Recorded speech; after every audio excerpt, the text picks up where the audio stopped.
Jai Shri Krishna Chaitanya Prabhu Nityananda Shri Advaita Gadadhara Shivasadi Gaura Bhakta Vrinda Hare Krishna Hare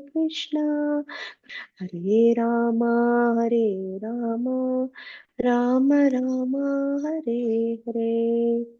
Mantra Srimad Bhagavatam ki jai, Srimad Bhagavad-gītā ki jai, Srila Prabhupada Srila Gurudev ki jai, Hare Krishna Mahamantra ki jai. Varapramanam. Hare Krishna, welcome everybody for today's session of a conceptual overview of the Bhagavad-gītā. Today we are doing session number 3 and we are going to discuss part 2 of Iśvaraḥ, and we'll wrap up Iśvaraḥ today's session. Then we'll move on to other sections later. So again, to discuss where we are, this is our syllabus, what we thought we'll cover in this short overview of Bhagavad-gītā. In the first session, we discussed the introduction, what's the goal of human life, what's the importance of why human life is so special, why we should study Bhagavad-gītā, and how to study Bhagavad-gītā. Especially, it has to be studied in a submissive mood. Of course, there is no blind following. We should ask questions, but in a mood of inquiry. That's then we can, in the mood of receiving knowledge rather than challenging. That is the right way to receive the knowledge. It's like, when there are, let's say we have a glass, we want to receive some water. So we cannot put this glass higher than, there's another glass which has the water, right? So the water from higher level should pour down to us. So that is the mode of receiving the knowledge. Okay. I'll discuss, actually, there are 2 ways to receive knowledge. Then other thing, we started discussing the 5 main topics of Bhagavad-gītā. And the first topic is Iśvara, God. We discussed last class, last session, like we kind of outlined what are the main things we assume God to be, like a supreme controller, supreme enjoyer, and supreme well-wisher, and things like that. And we touched upon few of them last time, and today we'll continue with them. Okay. So first of all, before we begin today's session, I wanted to just talk a little bit of theory of why and how should we know about God. First of all, why should we know? Like why? That's one important principle. And how should we know? Okay. So when we know, especially in Bhagavad-gītā, Krishna speaks in so many places that he is the ultimate person. From him, everything comes. He is the greatest of all. Aham sarvasya prabho, mattha sarvam pravartate, he says, everything comes from me. And when you hear all this, some people may wonder, why is he boasting about himself so much? Nobody likes boasting, right? And somebody always talks, I, me, we also don't like. So we need to take the statements in a proper spirit. First of all, we need to understand the context. So Krishna is speaking to his dearmost friend. Bhaktosi me sakha cheti, he tells to Arjuna. Because his dearmost, Krishna is inspired to reveal his opulences to his friend who is non-envious. Okay? So that is what, and of course, Arjuna is a via media for us to receive the knowledge. Okay? So because he's non-envious, Krishna naturally feels like sharing his glories. Right? Okay, we feel, right, when we have a friend circle which is close knit and whom we know they don't envy us, we like to share, maybe some treasures of wealth or knowledge or, something we gain with them. We love to share what is deep in the heart, what is our desires and what is our goals, everything with them. That confidence should be there. So that's with that confidence Krishna is revealing. And because Krishna is Supreme Personality of Godhead, he is actually stating the facts. He's not boasting about himself, he's stating the facts. And why he is doing all this? So that it can increase our surrender. Because at the end of Bhagavad-gītā, Krishna says, Sarva dharman parityaja mam ekam sharanam vraja. So to inspire that surrender, we need to know that the person whom we are taking shelter is capable of protecting us.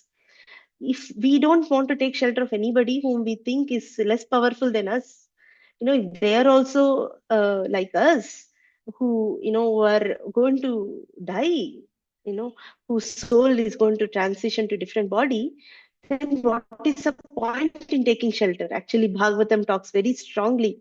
We take shelter of our husbands or family and the society, but these are all like very temporary support systems. The max, it can probably stay in this life. That's it. But the soul goes on. So who is the one who is actually really taking care of us life after life after life? That's what we'll discuss, the concept of Paramatma today. Then we'll understand that. And on top of it, not only well-wishing person, but also we need somebody who's powerful, who has the power to uh, help us. So when we know all this from the knowledge given by Bhagavad-Gītā, then we feel, yes, I want to begin my process of surrender. Okay. And also to hear about Krishna is one of the main limbs of bhakti. It starts with the process of bhakti starts with Shravanam. Shravanam, Kirtanam, Vishnu Smaranam, Archanam, Vandanam, Pada Sevanam, Dasyam, Atma Nivedanam. These are the 9 limbs of bhakti. So it starts with hearing. Once we hear, not only that hearing actually gives so much pleasure to the heart, it also, because Krishna is in our heart, when he sees somebody developed eagerness to hear about him, he acts like a cleansing agent within the heart. Shunvatam Swakata Krishna Punya Shravana Kirtana Hrudayantastho hi abhadrani vidhunoti suhrit satam. So he is the suhrid, well-wisher. He vidhunoti, dunoti means to clean. Vidunoti means completely clean. He completely cleans the dirty things in our heart. What are the dirty things? The lust, anger, greed, pride, envy, illusion. These are the 6 enemies of the soul and material desires which are keeping us again and again in this world. So all of them, Krishna will actually, it's not in our strength. Our strength is only entangled with ourselves. But now to untangle ourselves, we need a superior power. So that power is right with us in our hearts. Only thing is, he is waiting for us to ask his help. Mm. And again, another thing why we need to hear about is that so that eventually we can develop love and attain the spiritual world where there is no birth and death, and there is complete bliss and happiness. There's a festival every day, right? That is the spiritual world. Krishna says in Bhagavad-gītā, Janma karma cha me divyam, evam yo veti tattvataha, tyaktva deham punarjanma, naiti mameti. So Arjuna, he says, one who knows me in truth, Janma karma cha me divyam. My Janma and my activities, my birth and activities are divyam, they're transcendental. They do not belong to this material world. But one who knows this in truth, they will come to my abode, and for them there is no birth and death. So he only gives the promise. He has given a contract with us. So we just have to fulfill our part of knowing about him. And obviously, per fact, we should understand we are very, very tiny, and of course, he is Vibhu. We are Anu. He is very unlimited. And so the amount of glories and Krishna's qualities Jiva can understand will definitely be a tiny amount. But that should be good enough to overwhelm us and to take us out of this material world to again develop love for him. That's good enough. In what I'm saying is, knowing him truth we will never be able to know completely Krishna, because he's so unlimited, right? See, just we go to an ocean, some river bank, and just stand there and see how vast just that living entities floating within the all kinds of birds, not birds, sorry, all kinds of fishes, they're subsisting on each other, so many things, and all of this is being guided by one super soul, Paramatma, and they are being nourished, they're maintained, the bhumi rapo analo vayu, the birth, water, fire, air, ether, all of this are provided for all of us so that we can pursue our material or spiritual desires. So he's so, unimaginably great actually. Only few things we hear from the Shastras show a tinge of how great it is. Only that much we can hear and receive it nicely and start our journey. And another important thing is to develop love. To love a person, we need to know about him, right? One thing is to know about his opulences. Like, okay, we know about Modi, Prime Minister Modi, that he's, he has a position, he rules the country, and, he works 19 hours. Some things we may know. But let's say somebody is a personal friend for Modi. He will know what is his inner desires, how he wants to protect the country, and, what is secret missions, what he wants to do, strategies, those all things he knows, and also what he likes to eat in a personal way, what he doesn't like to eat, what deity he worships, all these internal details, intimate details. So similarly, one thing is to know about opulence of Krishna, other thing is to know the glories of his names, unlimited names he has. Krishna, Govinda, Madhava, Keshava, Madhusudana, Damodara. So each name is filled with full of potencies and full of sweetness. So we should begin to relish them. And then gunas, so many qualities he has. He can be shy, at the same time he's brave, he's very affectionate to his devotees, and he loves his devotees, everybody's well-wisher. All this, so many, there's 64 qualities listed in Bhakti Rasamrita Sindhu. And his form, Krishna's form is so enchanting. We're going to discuss one example for this in this class, in this session, Rupa Madhuryam. And then his pastimes, what are his activities? What does he do? When he wakes up in the morning, whole day, how does it go? What does he do? And most of it we know he's going to be cow herding, and he roams around in the forest in Goloka, and he just plays with his friends and girls and boys and everything. So that is his pastime. So somebody, we need to know that. So then we'll feel, oh yes, this is a person I want to love. And slowly the process of knowing about him is actually the process of developing love. Same thing. It's both. So the more we love a person, we like to hear about them more. Initially, we don't have any interest. It's like, who is this? What this person? Krishna, I don't know anything. In a name also, we don't find it tasty. But slowly, as we make progress, the medicine, the holy name acts like a medicine, cleanses the disease of avidya, and we start relishing the holy name, and we start taking interest, and we feel actually there's nothing in this world which is pleasing to my heart. Then hearing the topics about Krishna Katha, the devotees, the surrender, how Krishna protects them. So that's what natural taste one develops. And how should we know her? We should know there are two paths for any knowledge. One is called ascending knowledge, Aroha Panta. Other is called descending knowledge, Avaroha Panta. Aroha means you climb one by one. So we figure out, okay, next step, I need to do this. I will go, I will research, I will look at all the books and figure out who is the ultimate person. Like that. Or especially for spiritual subject matters, this knowledge is called descending knowledge. So we hear from the scriptures, we hear from the acharyas, we hear from the realized souls, what their realizations in their journey is and how they have been benefited. So when we hear that, it increases the faith, and we start with that faith little bit, ado shraddha. Then we begin the process of bhakti, then gradually our realizations increases, and then we can proceed further. Just because, see, for example, imagine, because Krishna is the origin of everything, in the sense he existed before everybody exists. So who can know about him any more than him, right? Like imagine a son, he wants to know everything about the father. Can the son know what the father did before the son is born? Anytime on his own? Can he figure out? That becomes speculation. Only when the father comes and tells the son, "Oh, you know what? When I was 7 year old, I used to go on my servant's shoulder, and he used to take me to watch Ramayana every Sunday. I used to love that. No, I used to relish that. And later, as I grew up, I used to listen to Harikatha. Like that, if the father reveals, then the son understands, oh, Papa, this is what you did.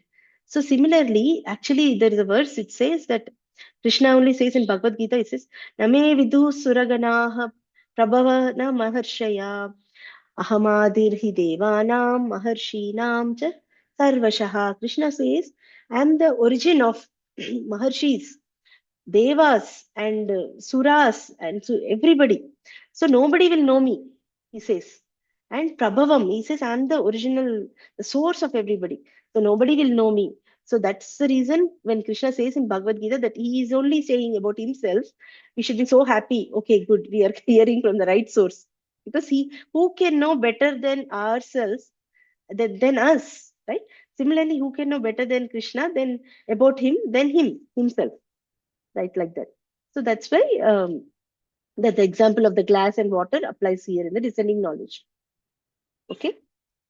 Okay, that's what I was telling. Name vidu suragana prabhavamna maharshayah. Okay. Aham adirhi devana maharshinam cha sarvasha. Sarvasha means in all respects. Okay, so that is little bit of philosophy. So now we'll jump into some of the beautiful aspects. So we were covering now back to our topic, characteristics of God. We did a roundtable discussion last time as what do you feel are the characteristics of God. Then we came up with the list. So we discussed how he's a supreme controller last time and how he knows everything. He knows everybody's what is in the minds of everybody in all times and all places.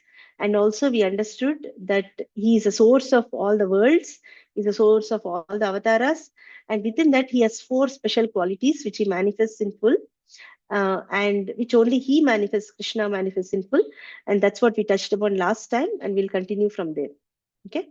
So what are the 4 unique qualities of Krishna? This is like Leela Madhuryam, his beautiful pastimes he performs, where he's celebrated as a thief, even though, it's considered a very, not so appreciable thing in this world. And then he's always surrounded by loving devotees who love him the most. The topmost love is offered by the Vrajavasis to Krishna. And similarly, Krishna also offers the same love to them. Similarly, Venu Madhuryam, his flute playing is so enchanting, it actually captures everybody's hearts. And then Rupa Madhuryam, his beauty is far excellent. So, surpassing anybody's beauty in this world, that once you are attracted to his beauty, that you will not find anything more beautiful in this world. Okay, so we discussed about Leela Madhuryam last time, and we spoke this was Praje Prasiddham Navanita Chauram Gopangananam Chadukula Chauram Aneka Janmachita Papa Chauram Chauragraganyam Purusham Namami. So, Krishna, when we surrender, he takes away all the papa of many janma, and also Padashritanam cha samasta chauram. Whoever takes shelter, he takes away all the inauspicious things from them. That we discussed about his pastimes, how he steals. Hari means one who takes away inauspicious things. That's one of the name of Krishna. Okay, now we'll continue with our the actual session of rest of the concepts. So Premna Priyadikyam means surrounded by loving devotees. So this is a pastime of Govardhan, lifting of the Govardhan hill. Everybody would have already know this, that Indra became angry that Krishna actually, because actually initially Indra was proud that everybody has to offer, I'm the supreme, he thought for a minute. Then and all the Vrajavasis, every year they offer Indra puja. When Krishna wanted to teach a lesson to Indra, so one time he spoke to his father and he told, why we have to offer to Indra puja? Indra, he anyway, if we do our duty, he has to give rain. There is nothing, special about that. Why we have to worship him? Rather, we'll worship Govardhan because it's giving soft grasses for our cows. It gives caves and it gives the roots and it gives so many wonderful things for all our maintenance. Because of eating the grass, the cows are giving milk and everything is so wonderful. So that's how he did the Govardhan Puja, and Indra became very angry and he showered rains, Samartaka clouds, which had come only at the time of devastation and during annihilation of the universe. That kind of thunders and storms he sent. But Krishna, he simply lifted the Govardhan hill to protect all the Vrajavasis.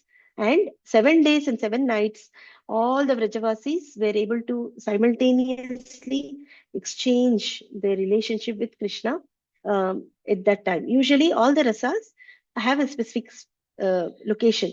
Like for example, in home, it's more Vatsalya rasa, like it's parental mood. But when he goes to cow herding, it's more with friends. Then there are secret places for with his girls. But then everything is not mixed generally. But here, this wonderful Govardhan pastime where all the rasas are experienced at the same time. So there's a very nice verse describing this about that. So I'll try to sing this. Satra Sati Yashodaya Priyaguna प्रीतेक्षणं राधया नग्नैर्बल्लवसूनिभिः सरसरभसं सम्भावितात्मोर्जितैः विस्मितेन विषमं नन्देन चालोकिता पायाद्वक्करपद्मसुस्थित महाशैला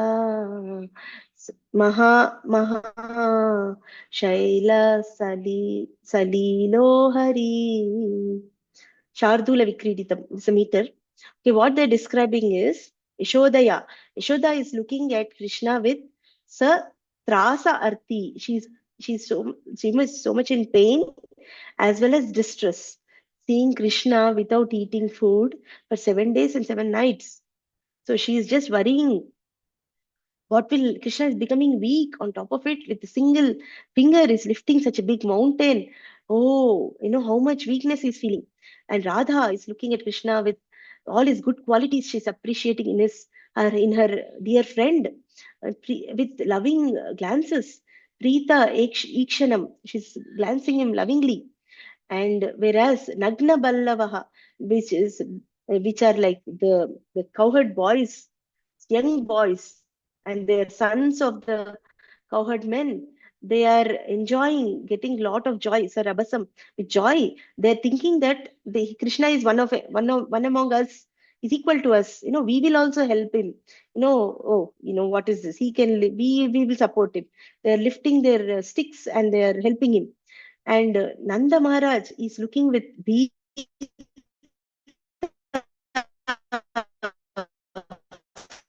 fear, Ananda, and happiness. In a situation, he's looking at him. So you can imagine, right? All the wonderful devotees of Krishna are assembled at the same place and exchanging all the rasas at the same time. It's so beautiful.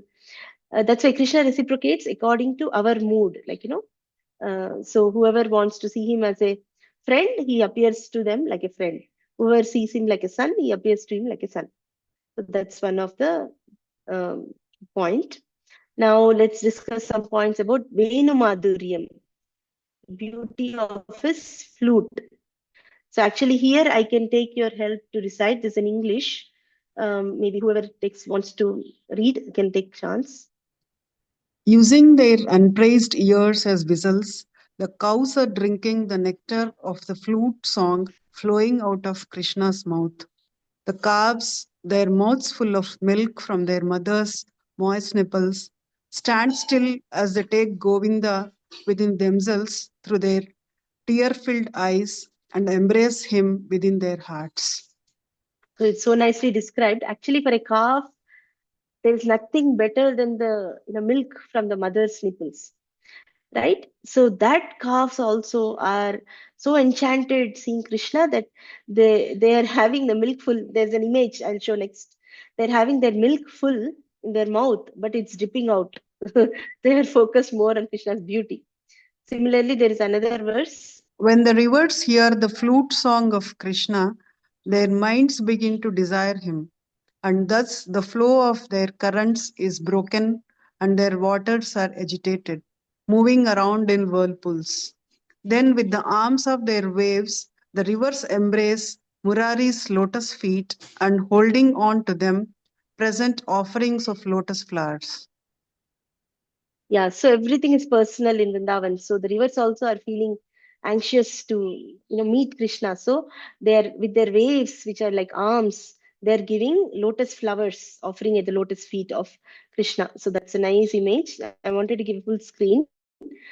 The rivers are giving lotuses to Krishna's lotus feet. The mountains melt and the flowing rivers become solid and stunned. That's the effects the flute song creates.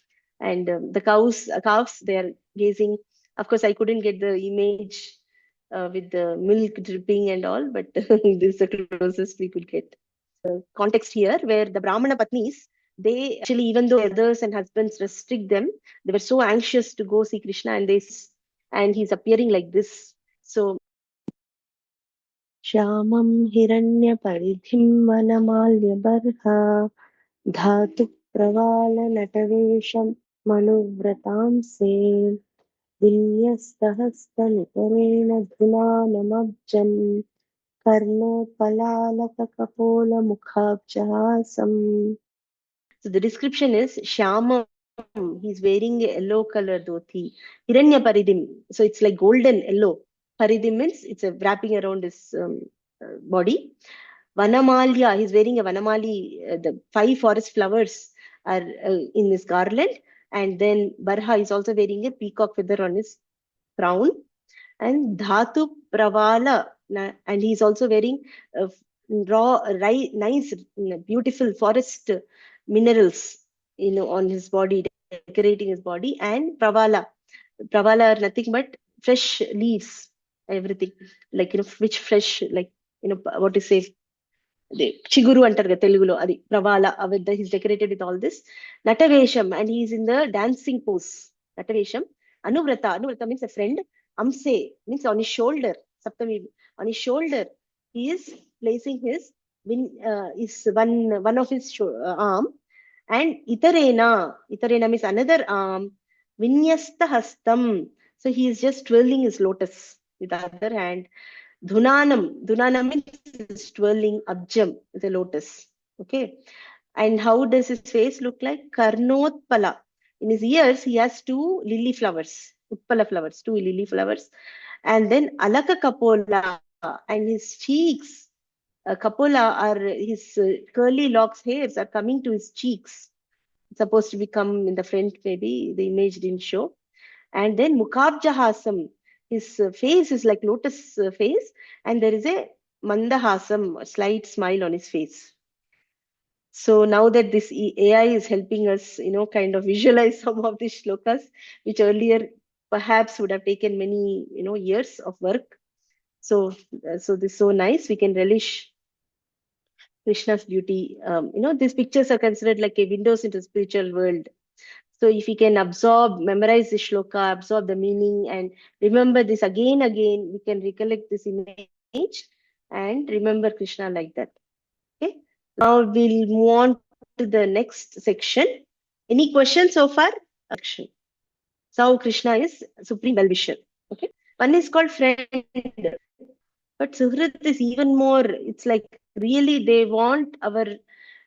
Somebody can be friend and be there only when they need. But Suhrit is always there for us whenever we need, or in any, like, he's not afraid, fair weather friend. There's a verse in Bhagavad-gītā where Krishna says, Suhridam sarva bhutanam. For all the living entities, he is a Suhrid, well-wishing friend. Okay. And then what he says is that now this is the concept of Paramatma is coming here.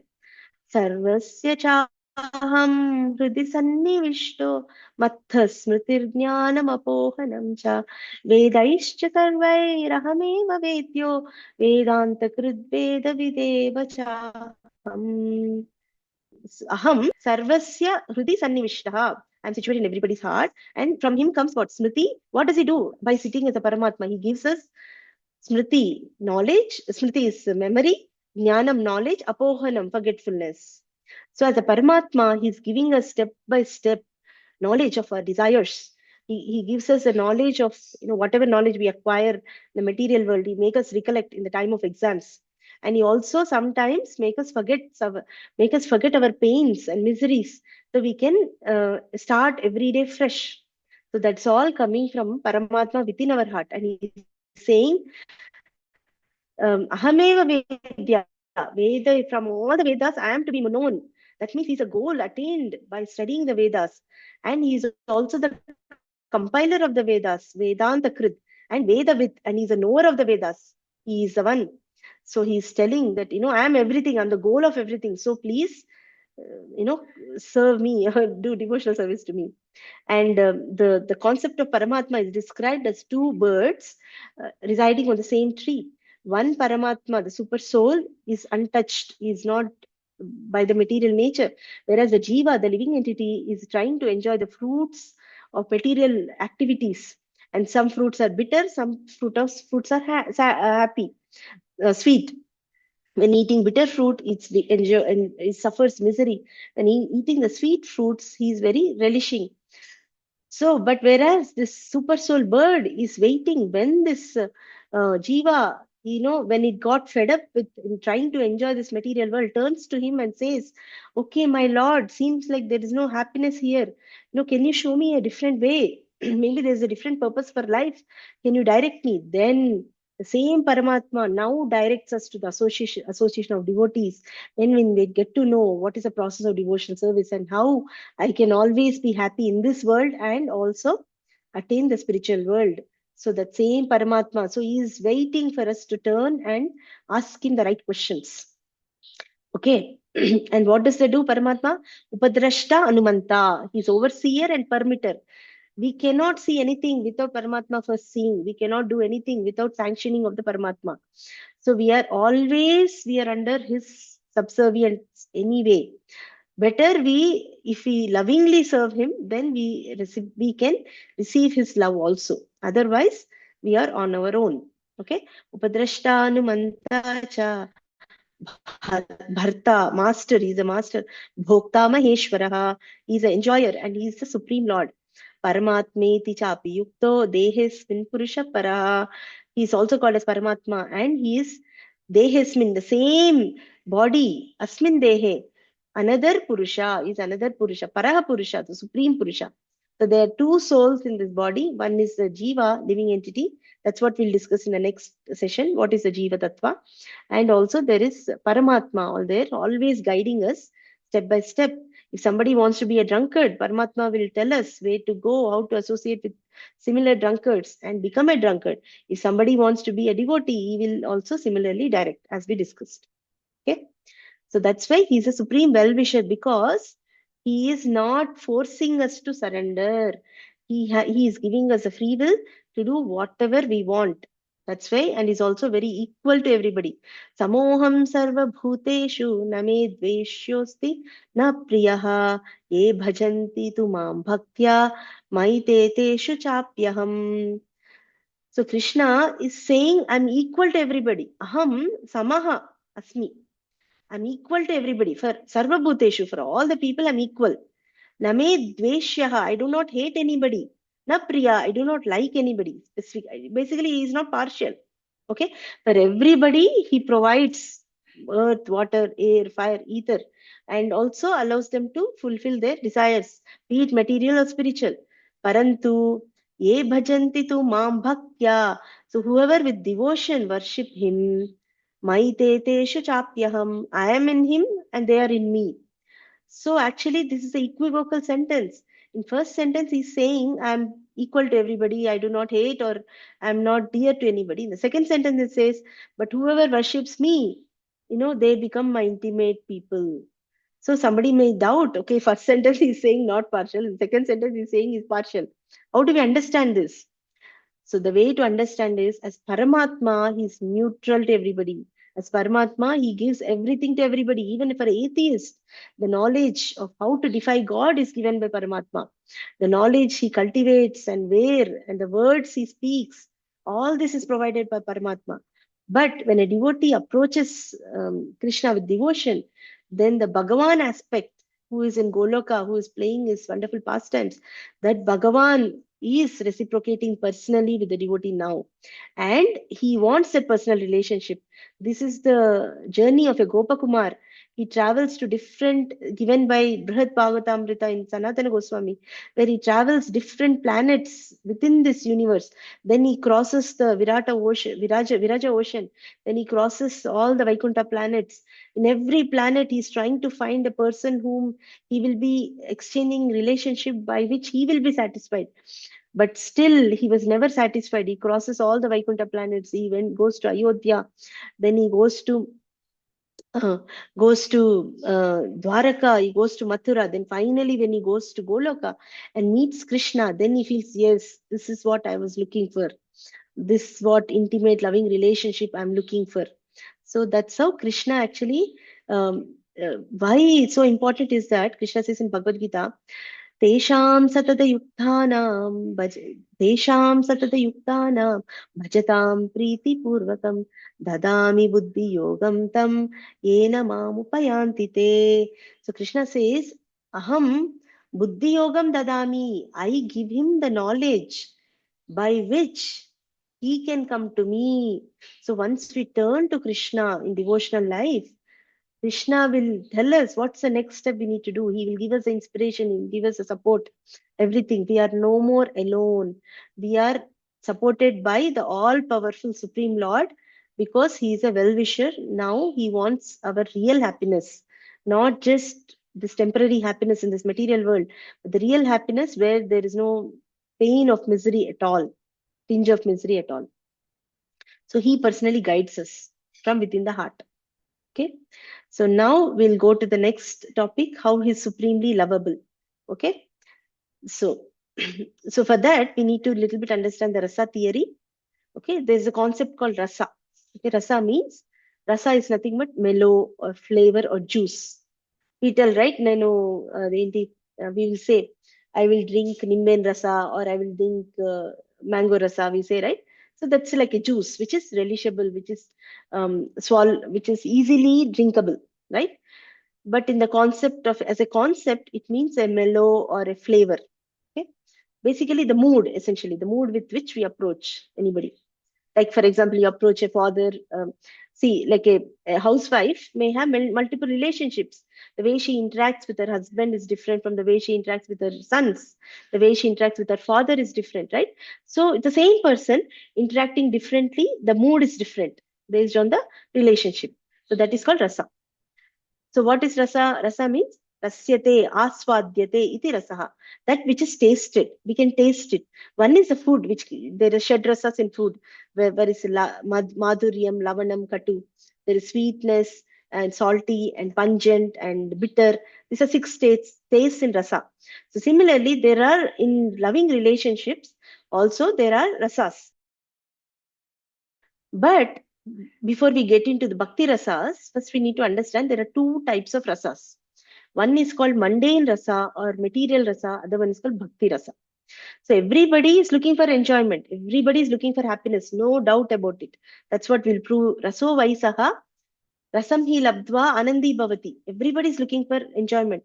But if we look for enjoyment with we in center, with us in center, of course there is happiness, definitely there is some happiness, but that is very temporary, flickering, and it's binding.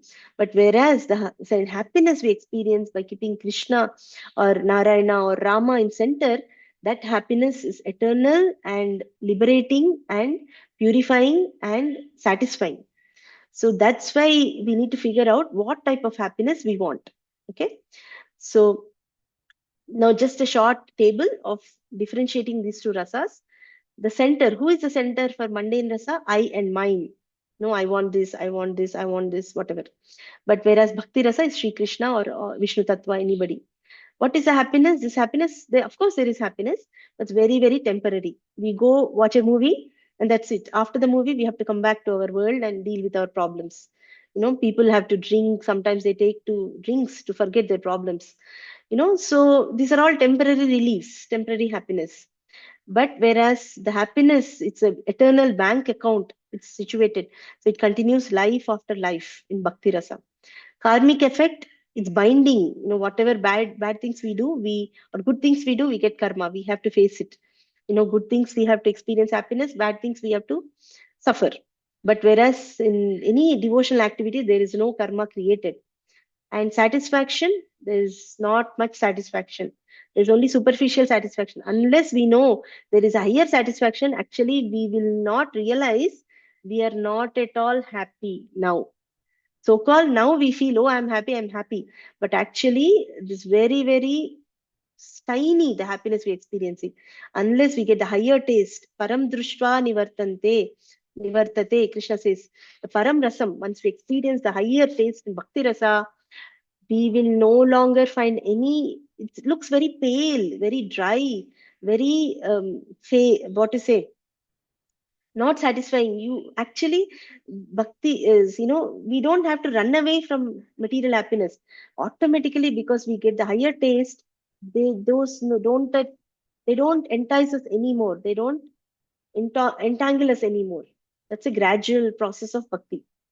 That one actually loses the pulling force which the material world is pulling us. But at the same time, we can live in this world and use the rest of the life to pursue our goal of love for Krishna. We deal with our friends, families in that matter.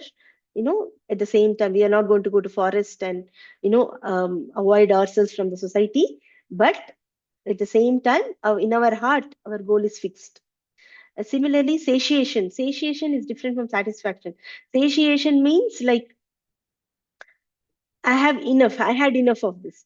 That feeling we'll get with mundane happiness. Okay, enough of drinking, Okay, I want something else now. Enough of this marriage, there's no happiness in this marriage.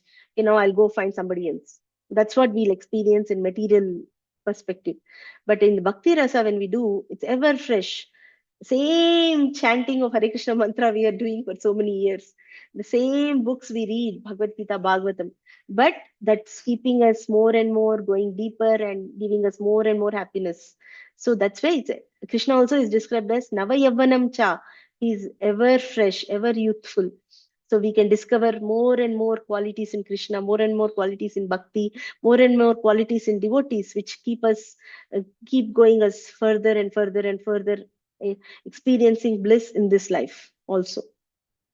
Okay, so the short table. Now, Krishna is a reservoir of all rasas. So, okay, now we know we talked about rasa and bhakti rasa, right? So then whom should we give that bhakti rasa to? If we give to, other family members, then because they also leave and go, then that's not going to again satisfy us. So we should give to the person who is a reservoir of all rasas. Raso Vaisaha. So Krishna is considered that is a personification of all the rasas. And that's why this is a jiva. Rasam hi labdva anandi bhavati. The jiva, the living entity, becomes happy, permanently happy by receiving that rasa. And he's also described as Akhila Rasamrita Murtihi. Amrita is nectar. Akhila means complete, or all types of rasas. So he's a personification of the nectar of all the rasas. And he's also considered Rasabdihi, he's ocean of rasas. So the way we can see that in the same pastime we discussed, right? How all the rasas are exchanged at the same time, the same person, one single person, right? Same pastime we discussed of Govardhan Lila. And there are 5 main rasas in Bhakti. Shanta is neutral, Dasya is servant, Sakhya is friendship, Vatsalya is a lover, parent, parental mood, Madhura rasa is in the mood of lover. So these are the 5 rasas. Only with Krishna we can exchange. Now, all the other avatars may come max till Dasya, like Lord Rama or Narayana. We can only be servant in the mood of awe and reverence. But whereas, or rather, expresses or allows everybody to experience the full range of rasas. Even one can consider Krishna as one's son. One can consider Krishna as one's lover. So that's only possible with our Shri Krishna, Purna Bhagavan Shri Krishna. Okay, so that's one thing, and then an example of how Krishna again exhibits multiple rasas simultaneously is given when Krishna enters the wrestling arena with from Vrindavan, Akrura, so that Kamsa's ulterior motive is to kill Anura and Mushtika, big, huge wrestlers. And these are young, small, thin, young boys, Then seeing that fight, So many people in the audience experience different emotions based on how they see Krishna, what is their mood towards Krishna. That is described in this beautiful verse from Srimad Bhagavatam. We'll try to recite it again.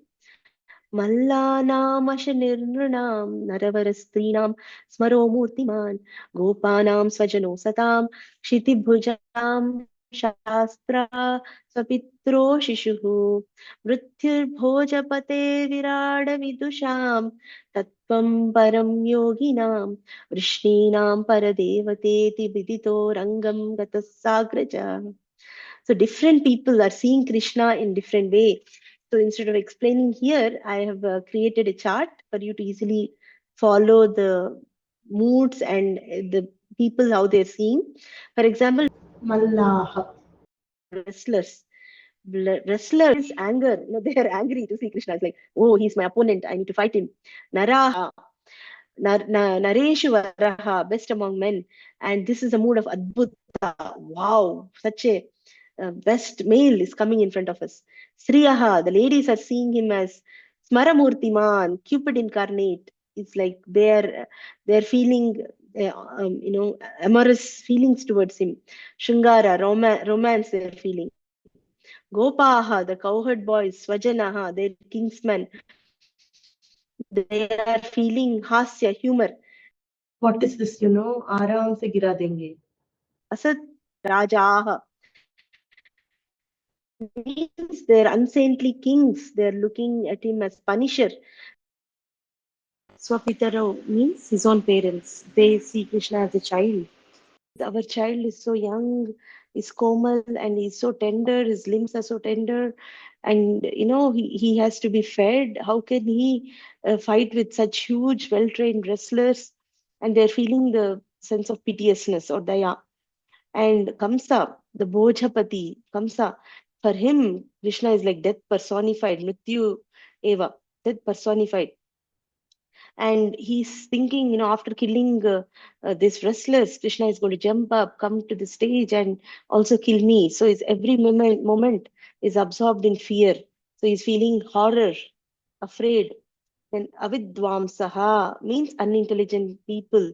They are seeing Krishna as Virata Rupa, cosmic form, universal form, where they're seeing many, many heads, many, many arms, many, many hands, many, many bellies, like how Krishna showed in Bhagavad-gītā to Arjuna.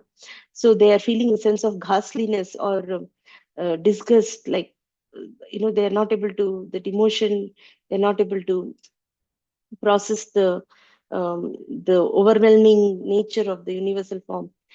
And yoginaha, the yogis, they meditate on Paramatma within. They are seeing him as supreme truth, the source of all the Paramatma and the goal, the destination. So they are feeling very shantaha, tranquil. Whereas Vrishnayaha, his own family members, they are seeing Krishna as Paradevata, supreme deity. So they are absorbed in the mode of prema and prema bhakti. So we can see how one person, one incident, and one situation, Krishna is able to reciprocate with different moods to different people, and the people are seeing him differently, and Krishna is also reciprocating according to the mood they want to see. So that's so wonderful our Krishna is. So now, finally concluding with our discussion. So the conclusion, the crux of the presentation is somehow or the other. So somehow or the other, we need to think about Krishna. So there are multiple ways. Some suggestions are given. This is the verses spoken by Narada Muni to Yudhishthir Maharaj. So he's saying, Kamad dveshat bhayat snehat yatha bhakteshware manaha aveshya tadagham hitva bhavastad gatim gataha. He's telling Kamat, or in the mood of loving relationship, or dveshat, or in hate, or bhayat, or with fear, snehat, or with affection, yatha, some or the other, one has to bhaktya, with devotion, Ishvare manaha, in Supreme Lord, one has to place one's mind. In that absorption, manaha aveshya, with that absorption, what will happen is agham hitva, all the sinful reactions are destroyed. Then bahavaha, many people, tad gatim gataha, they have reached the supreme transcendental abode. Of course, one caveat is that when we talk about Dveshat, that is not really a favorable mood. One is meant to be remembering Krishna in a very favorable mood. That definition will come later. So here, only when the demons are completely absorbed in that enmity, then they'll get liberated. But if we are partially absorbed, then we are committing offenses and we may have to suffer for that. So favorable moods, like one of the five rasas, is the best way to think about Krishna, like a friend or a lover or a son, like that. Okay. Then Nardamani gives an examples for these rasas. Gopya kamad bhayat kamso dveshat chaidyadayo nrupaha sambandhad vrishnayo snehad yuyam bhaktya vayam vibho. He's saying gopis are exchanging or absorbed in Krishna using for their love, and then kamat for their love, and kamsa in bhaya, in fear, dveshat, and all the Shishupala, everybody with dvesha, they are absorbed, and all these Vrishnis are absorbed in a family relationship, and yam, all of you Pandavas, they are absorbed in sneha, affection, and we, Nardamani is telling, we all in devotion, in awe and reverence. So he's telling there's a multiple ways we can absorb our mind in Krishna based on our relationship. But among all the rasas, the Madhurya rasa is the topmost rasa, neutral if you look at it, and that's the experience by the gopis. So the finally, this is Radha and Krishna in Vrindavan. So the final, the crux of the whole discussion is Tasmat kenapyupayena mana Krishne niveshayet. Therefore, somehow or the other, one has to place one's mind in Krishna.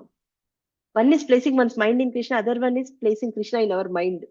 That's at the advanced stages, where we remember Krishna and his pastimes, and that's called smaranam, like that. So that's the conclusion. The crux is to somehow or the other remember Krishna. Okay, or Krishna, Narayana, Vishnu, whoever. So what we discussed, concluding the last slide, is we completed our Iśvara Tattva, and today we completed the four unique qualities, the his loving devotees, and his flute playing, mesmerizing flute playing, and also his how he exchanges rasa with everybody, right? And then also we discussed the he how he is a well-wishing friend, like a Paramatma. Actually, he comes every life, every living entity has Paramatma within, guiding him how to enjoy, and how to enjoy in this material world, giving us a free will. But at the same time, he's looking for us to turn, so we can ask him what is the ultimate solution for all these problems. Seeking the solution from the Bhagavad-gītā, then he will direct us to devotees and devotional service and inspire us also. One thing is to directing, but after that, he is the one who gives us the faith to proceed with the next step. He gives the guidance, he gives the intelligence, staying in our heart, and also he's a supreme lovable person. See, one thing is somebody who's very great controller and he knows everything, but if he doesn't care for us out of love, what's the point for us, right?